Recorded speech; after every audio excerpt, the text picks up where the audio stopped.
Good morning. This morning I'd like to show you a Seagull outboard engine that I've recently required. These were built in the 50s, 60s. Very common, a British outboard. Very basic, very simple. There's no plastic, no electronics. It's old hat engineering. You either love them or hate them. There's an absolute superb site called SOS. Save Old Seagulls. This is a silver Sentry. I can get the date from the number, and the numbers are always here, and you can find out whatever engine you've got. They were built for displacement craft. There's no planing engines, but they're very basic and very simple, and I for one, I really love them. But some people think they're extremely noisy, not very fuel efficient. They tend to drip oil and fuel all over the shop, and the environmental people don't like them, but you know, people do worse things. Anyway, this is the Silver Sentry. It's the largest one that Seagull made. This is a long shaft. See if I can pan down to the bottom there. Will it go down? Possibly. And it's a clutch model. By moving this lever I can engage a clutch. It's the only one that had a clutch, by the way. They do a little featherweight, about half the size. I've got one of those, I'll show you in a moment. But I'm going to use this as an auxiliary on my boat, as a get you home. It's a dependable, reliable thing. I know this sort of technology. But if you're not used to dealing with seagulls, as I say, they're common here, but judging by the silly prices you've got in the States, you may not know them. They're not like conventional outboards, and you can't treat them as such. I've seen so many absolutely destroyed by people that can repair motors, motorbikes, normal outboards, but when it comes to these, there's a totally different approach. You must read up on their service manual. It's totally different. A good sign of whether you've got a good one, and this is quite an old one, is the dome nut. If it's got a flat on it, it's been hit. People will, if they can't get a spark for some reason, remove the flywheel. Your magneto and points are underneath, but you can get to the points by just removing the nut and this top cover. But people have been known to use flinders to pull the flywheel off. That will destroy your engine. Okay, if you didn't know this, if you want to know how to take it off, it's a two-man job. There's no other way. It's a two-man job, and you'll see there's an amount of play up and down. And what you do is you take the plug out, you put a pencil in the plug hole, and you turn it round so the piston is at the bottom of its stroke.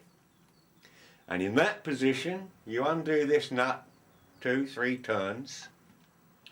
With the help of an assistant holding this up, taking the weight of the engine, you give a dead blow. If you don't know what a dead blow is, look it up in the manual. To this nut. One strong dead blow will break the seal and allow you to take that off. When it comes to other parts, I can't turn it round at the moment, it's clamped in the vise. Originally the heads, it says on there, do not remove, and it was put in the casting for a reason. But of course they are very old now, and a lot of the galleries, the water galleries, gets blocked up, so you might have to do that, but be very careful. All the nuts and bolts are rotten sizes, they're all UNF, so a devil to get hold of. Because of cast iron, aluminium, you'll get dissimilar metals, you'll get corrosion, and the number of people who strip bolts and so forth is quite horrendous. There's more of these destroyed than not. They were made in the millions, thank goodness, otherwise some wouldn't survive. But this one is rated at about 4 to 5 horsepower, although Seagulls never actually put a horsepower on any of their engines. They had a different system because horsepower is derived from RPM and fuel and efficiencies and all sorts of things. So they adopted a system of thrust at the propeller, thrust. The Featherweight is the smallest one. Then you had 40, 40 plus, 100, the Sentry. And it's pounds per push at the propeller at about 3/4 throttle. You can run these engines out of the water for a short time until all the castings get warm, a few moments. That's quite in order, there's nothing you can do wrong there. There's no impeller, water impeller, to worry about as in conventional engines. This one has, well, it's a sort of an impeller, but it's a centrifugal one, and the vanes don't touch the end of the casing, so nothing can happen. It just throws the water out and it comes up a tube, goes through the block, cools the head on the block, and just simply falls out of a hole at the top here, so you can see water is pumping. Very crude, very simple. Let's give it a whirl. I've been working on this for a few hours. I haven't prettied it up yet. There's no recoil starter. They did introduce one due to popular demand for idiots who couldn't start them after 3 or 4 pulls. Well, if you can't start them after 3 or 4 pulls, there's something wrong. You turn on the fuel, there's your choke, and you sort of tickle a carburettor until fuel falls out. I did say they were dirty, didn't I? Let's give it a whirl. It's going to make some noise and some smoke.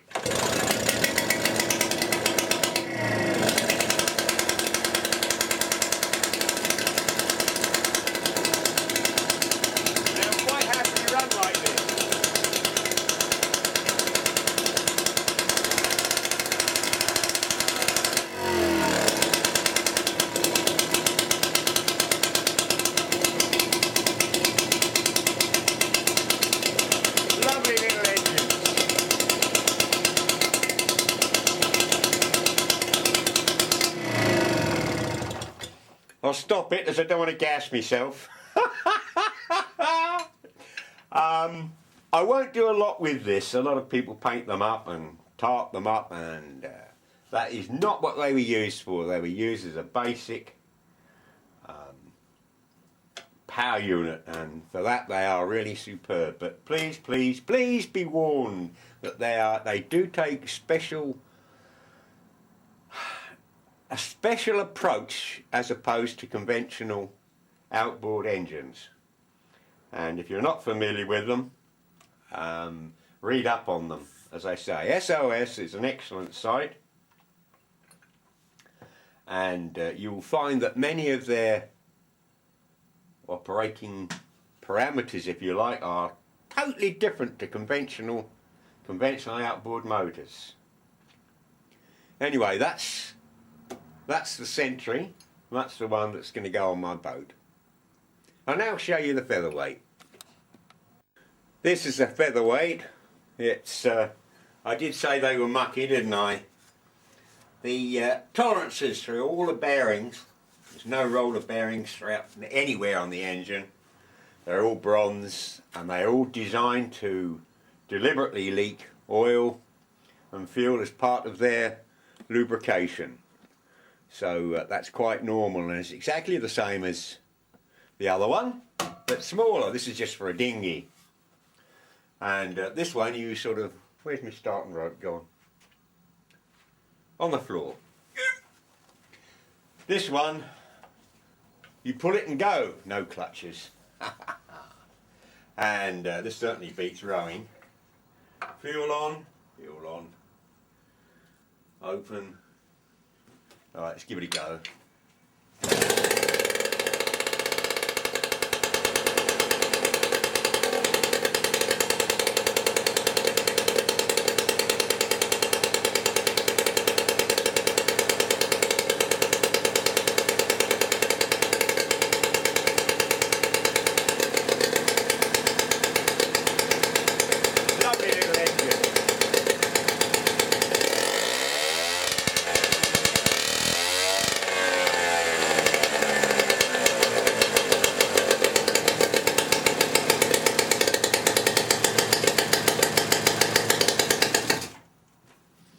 Stop that because they're producing a bit of gas. Getting a bit thick in here. That's the Featherweight. It's based exactly on the whole. All these series of their engines changed very, very little. But I can't emphasise enough that when it comes to dealing with these, the approach is totally, totally different to what you may be used to. The reason there's so much smoke in here, they use a considerable amount of oil. Some of the early ones were 10 and 20 to 1 ratio. As I say, they need the oil. The oil is needed for lubrication. It's actually needed for, if you've got an engine which is difficult to start, you need the oil on the piston rings and in the combustion chamber to get good compression. If you read the manual, this is quite acceptable, but of course it's old school technology, hence the fact that they're environmentally not so wonderful nowadays. But hey, we do a lot of things which aren't too good for the environment. Some things we can alter, some things we can't. But these are getting fewer and fewer. In the UK, something like this can be picked up 25, 50 quid. I paid 60 odd for the Sentry as a non-goer, but I knew what to look for, and that's about the going rate. But some of the prices I've seen are absolutely ridiculous, totally and utterly ridiculous. But we're back to the different planet that some of you are on. I'm not showing you the bracket arrangement here. That's a Sentry bracket. That tilts up the engine, and that determines the rate of the engine. A simple clamp arrangement. They all work on that basis.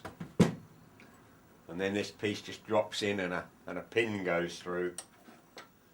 Very crude, very simple. Anyway, there's an introduction, if you're not familiar with the Seagull outboard series. Hope you found that interesting.